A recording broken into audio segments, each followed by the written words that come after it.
என் அன்பின் சகோதரனே சகோதரியே, மனுஷன் முகத்தை பார்ப்பான், கர்த்தரோ இருதயத்தை பார்க்கிறார் என்று வேதம் சொல்லுகிறது. ஆம், மனுஷனுடைய இருதயத்தின் முக்கியத்துவத்தை குறித்து பரிசுத்த வேதாகமத்திலே பல இடங்களிலே நீங்கள் பார்க்கலாம்.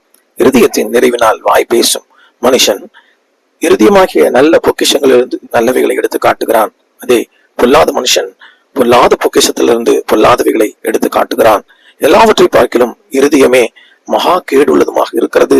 வாயிலிருந்து புறப்படுகிற எல்லாம் இருதயத்திலிருந்து புறப்பட்டு வரும், அவைகளே மனுஷனை தீட்டுப்படுத்தும் என்று வேதம் சொல்லி இருக்கிறது. உண்மையும் நன்மையுமான இருதயத்தில நீங்கள் வசனத்தை கேட்டு அவைகள் பலன் கொடுக்க வேண்டும் என்று வேதம் சொல்லுகிறது. உண்மையாகவே உன் தேவனாகிய கர்த்தரிடத்தில் உன் முழு இருதயத்தோடும் முழு ஆத்மாவோடும் உன் முழு மனதோடும் உன் முழு பலத்தோடும் அன்பு கூறுவாயாக என்பதுதான் பிரதானமான கற்பனையாக இருக்கிறது.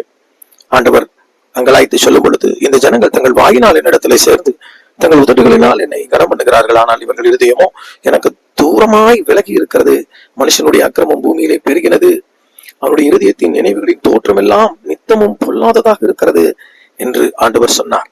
இன்றைக்கும் ரட்சிக்கப்பட்டிருக்கின்ற தேவனுடைய ஜனமே, நான் என் நியாயப்பிரமாணத்தை உன் உள்ளத்திலே வைத்து அதை இருதயத்திலே எழுதி நான் அவர்கள் தேவனாய் இருப்பேன், அவர்கள் என் ஜனமாய் இருப்பார்கள் என்று ஆண்டவராய் இயேசு கிறிஸ்து இந்த புதிய ஏற்பாட்டு கிறிஸ்தவர்களாகிய நமக்குள்ளே கிரியை செய்திருக்கிறார். பரிசுத்த ஆவியின் மூலமாக கிரியை செய்கிறார். நிச்சயமாகவே மனுஷன் நம்முடைய வெளிப்புற நடக்கைகளை பார்த்து நம்மை கனவீனமோ படுத்துவான். ஆனால் கர்த்தர் முகத்தை பார்க்கிறவர் அல்ல, இருதயத்தை பார்க்கிறவர்.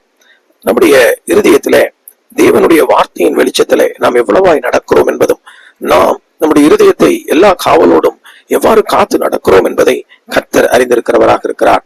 அதே போல நம்முடைய இருதயத்தின் வேதனைகளையும் கண்ணீர்களையும் பாரங்களையும் அவர் அறிந்தவராக இருக்கிறார். அவைகளை ஒரு மனிதனும் அறிய முடியாது.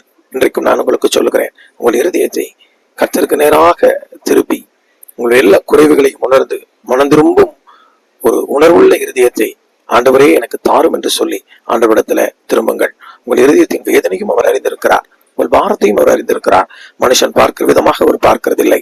அவர் இருதயத்தை பார்க்கிறவர், அதில் கிரியை செய்கிறவர், அதனுடைய எல்லா வேதனைகளையும் அறிந்திருக்கிறவர். ஏற்ற வேளையில உங்களுக்கு நன்மை செய்வார். ஆமேன்.